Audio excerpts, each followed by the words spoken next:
director de esta revista que se llama Año Cero, y es escritor de este libro que se llama Los poderes ocultos de la mente. Yo leí parte anoche, muy tarde en la noche. Me dio miedo, no.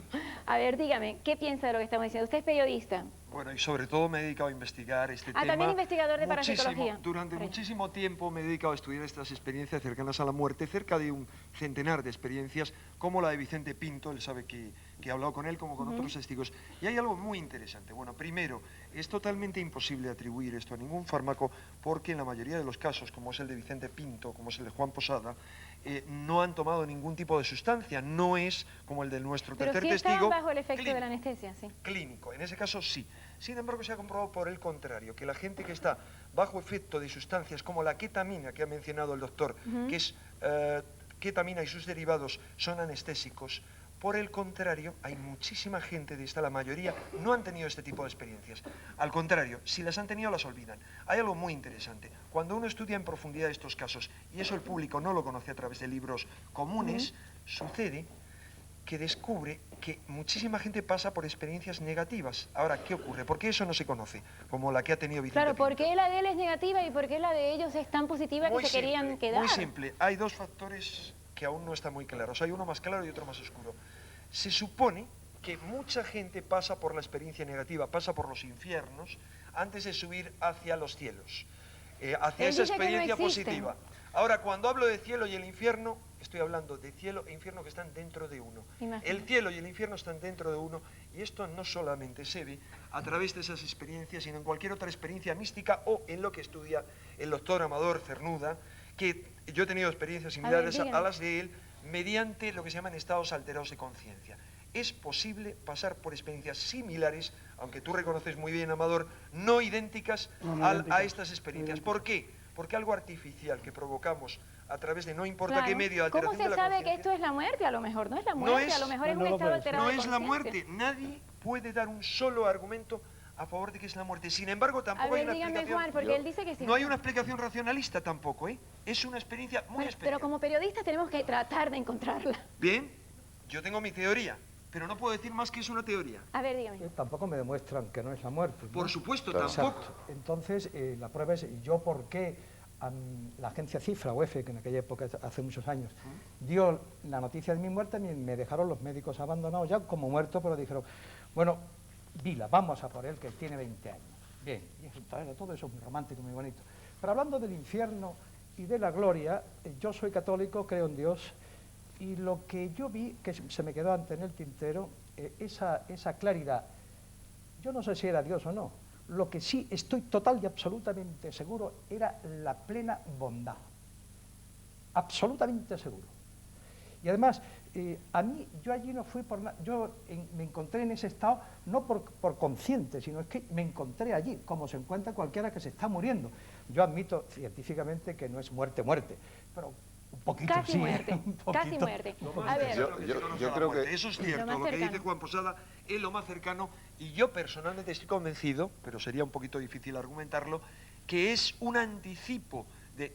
Hay toda una argumentación científica para esto, un anticipo de lo que puede ser las fronteras de la muerte, los cielos y los infiernos, por ejemplo, de los que nos hablaba Dante. Pero esto nos llevaría muy lejos. Yo quiero decir que desde un punto de vista científico es lo más próximo que se conoce a la muerte, y aunque todavía no esté demostrado, creo que esta vía de investigación nos va a permitir en el futuro encontrar pruebas de que hay algo que sobrevive, ese algo trascendental que los dos experimentaron, que salía fuera de su cuerpo, y que hemos comprobado experimentalmente que la gente que vive esto, por ejemplo, en una carretera o en un hospital, describe cosas que solo podían ver si realmente algo ajeno a su cuerpo, su conciencia, se manifestaba. A ver, tenemos una opinión allí, dígame. A propósito de la intervención de del señor periodista y de este señor que ha sufrido esta experiencia, a mí me surge una duda, porque por un lado quisiera creerme la experiencia de ellos, pero estoy más del lado del señor periodista, porque parece que es cierto, yo creo que la influencia de la religión tiene que aparecer en algún lado, ¿no? Y es una experiencia,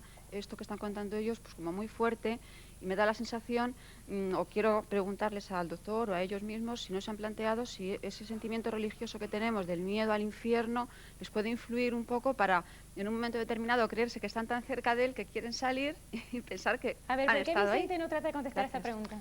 Bueno, voy a intentar contestarla. De entrada, estoy bastante próximo a Enrique de Vicente porque sí se pueden llamar experiencias cercanas a la muerte.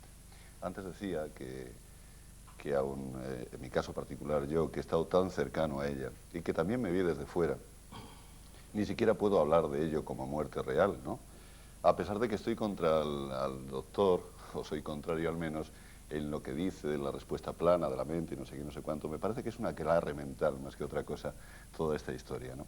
Es como ser madre, o sea, o se pare, o se puede tener muchos estudios sobre ello, pero solamente la mujer cuando ha parido sabe lo que es ser madre y mientras tanto no valen tonterías, por muchos estudios que haya con eso. Ojo que respeto los estudios, pero intento definir... Es que voy a albanar directamente con eso. Intento definir lo que es teoría. Pasa con cualquier ciencia. Yo soy electrónico de profesión y una cosa es la teoría y otra cosa es la realidad, ¿no? En mi caso particular, yo era un hombre, era y soy un hombre profundamente religioso, creía en Dios de una forma absolutamente profunda. Pero no era una experiencia religiosa, simplemente era una cruda realidad. Aquello estaba ocurriendo. No era asunto de Dios, no era asunto de ángeles, no era asunto de demonios, ni de nada, era simplemente la realidad. Me estaba muriendo y me di cuenta y no quise morirme. O sea, en mi caso particular creo que el tema religioso no intervino. Nunca lo he identificado como algo religioso. Simplemente una cuestión real, punto. A ver, tú también tuviste una experiencia parecida. Sí, bueno, ¿Qué piensas de lo que dice él, por ejemplo, de los fármacos y de que pueden ser alucinaciones? Bueno, pues a ese punto voy. Mi experiencia, desde luego, no tiene nada que ver con todo lo que aquí se está diciendo, porque ni había fármacos por medio, ni afortunadamente, tocaré madera, no sé dónde hay, pero bueno, dice que el pelo, ¿no? No he estado clínicamente, aquí, pues te toco el pelo. No he estado clínicamente así muerta, ni nada de eso, no. Mi experiencia fue completamente diferente y distinta. Yo llevo ya como unos 20 años que hago meditaciones y nunca he tenido ninguna experiencia especial, sino que me encuentro muy relajada, me encuentro muy bien y lo hago para estar pues bien, sin más. Pero en el año 93, que fue lo del Camino de Santiago, tuve una necesidad interior de coger una mochila y ponerme a andar, hacer el Camino de Santiago sin más. No iba pensando voy a hacer esto y voy a hacer lo otro. Bueno, como yo me dedico a la magia y me gusta mucho, pues dentro de mis rituales, pues hacer, dentro del camino sabemos que es un camino de iniciación, que hay unas, creo que en todo el planeta hay unas coordenadas. Bueno, te resumo, sí, te resumo las coordenadas. Bueno, te resumo. Aquí dice que hay unas coordenadas y que hay unas energías que fluyen en este camino también, ¿no? Yo simplemente me eché así, a andar sin más. Bueno, pues en una de mis meditaciones tuve varias experiencias, pero en una de mis meditaciones que estoy meditando en una iglesia romana, había 4 personas más conmigo y en ese momento yo no estaba pensando si yo he sido reencarnada o no, qué experiencia va a venir o qué va a venir. Yo estaba relajándome y meditando además con un color. Y de repente aparece en mi mente, pues como cuando en un cassette metes un cassette en un vídeo y aparecen las imágenes muy rápidas, aparecieron imágenes muy rápidas y entonces yo me vi que sabía que era yo porque la persona que veía en ese cassette me reconocía como mi imagen. Me vi como en otra vida, es decir, en otra época, era como en la época romana, era como un templo pagano, y lo curioso es que yo sentía hasta los olores, lo que en ese momento estaba viviendo. O sea, que tú lo que tuviste fue una regresión o una reencarnación, otra vida. Efectivamente, y además de eso, sentía que la palabra Júpiter. Y lo curioso es que cuando terminé la experiencia, a una chica que estaba allí de turismo le pregunté, bueno, esta iglesia y tal, en tiempos romanos, ¿qué ha sido? Dice, pues esto ha sido un templo donde hacían unos rituales paganos a Júpiter. Y yo no había preguntado antes ni sabía nada de nada. Es decir, mi experiencia es que en ese momento sentí, cuando tuve la experiencia, y dije para mí, la muerte no existe. Y efectivamente tenemos un ejemplo. ¿La muerte no existe? No existe la muerte. Mira, además hay una cosa muy sencilla. Tú ahora mismo observas los árboles. ¿Qué es entonces cuando dejamos de existir? ¿Cómo le llamas? No, un momento. Claro, existe la muerte física. Yo me voy a morir, mi cuerpo se va a morir. Pero lo que yo creo... la muerte espiritual, tú dices, porque es como un cambio. Exactamente, porque ahora mismo tú observas los árboles. ¿Qué ocurre con los árboles? Están completamente muertos, no tienen hojas. Tú puedes podarlo ahora y no le vas a dañar esos árboles. Está muerto. Pero ¿qué ocurre cuando llega la primavera? Están muertos porque todavía, aunque no tengan bueno, está hojas, la savia abajo. Ahí no, pero están en reposo.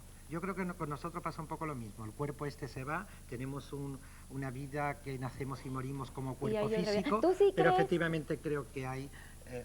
esto sería más bien de reencarnación, que hay una vida después de la muerte, estoy convencidísimo. A ver, ¿qué quería hablar de ella? A ver, dígame, señora. Yo quería preguntarle al doctor, porque antes comentó que se